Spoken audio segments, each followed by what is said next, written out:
Just a quick follow-up to the video I made a couple of weeks ago, and that video was about how much money I needed to have in the bank before I would feel comfortable enough to take a punt and start working for myself in a full-time capacity.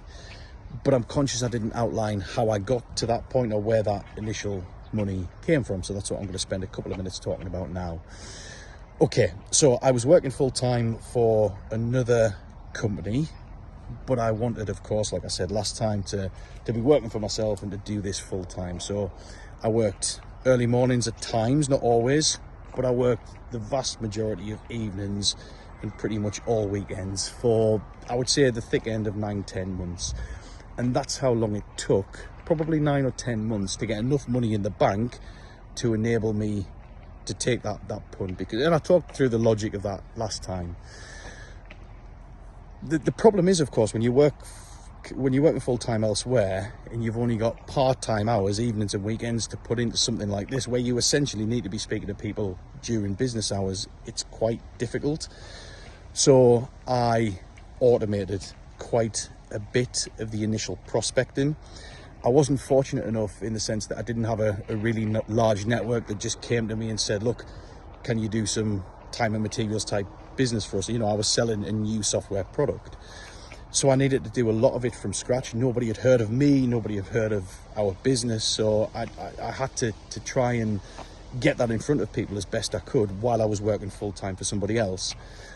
So the automated prospecting I set up, I think I did a lot of manual data scraping from I think it was it would have been LinkedIn at the time, and I was probably doing that on evenings and weekends, collating together, you know, big long lists.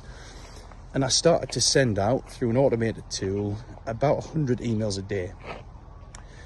After the first 100 emails had gone out to 100 of our, what I thought at the time was our ideal customer profile, slightly changed now, if they hadn't responded, 3 days later they'd get another email, and it was trying to book not a demo, but maybe book a discovery call, of which I would try and organise, because I was working full-time for somebody else, either around lunchtime, very early doors. I work kind of flexible, but early doors around lunchtime, and probably like the 4:30 slots.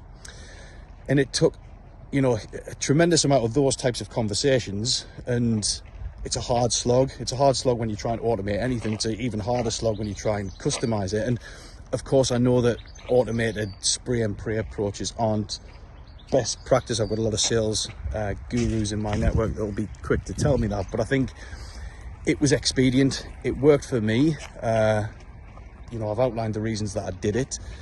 I managed to get a number of conversations on. Like I say, I was doing a lot of them over kind of lunchtime and late in the day. I mean, I have to say, in truth, it was a lot of phone calls like that then, so there wasn't much kind of face-to-face going on. But I think with Teams and Zoom being very accessible, you could easily get a new company version of those. And as long as you're not doing it on your current organization's time, then I don't see any reason why you can't do that via Zoom. You can qualify people out using a quick discovery call.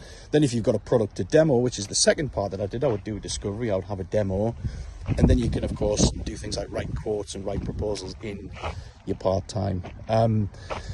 So that's what I did. Like I say, I think we won 2 clients that pretty much back to back, which enabled me to do it full time. I got that amount of money in the bank. I mean, somebody had to deliver these projects anyway, so that was always going to be me, so I probably had no choice to do it in the end. But that's how I did it. I used automated prospecting tools. The tool is called Yesware.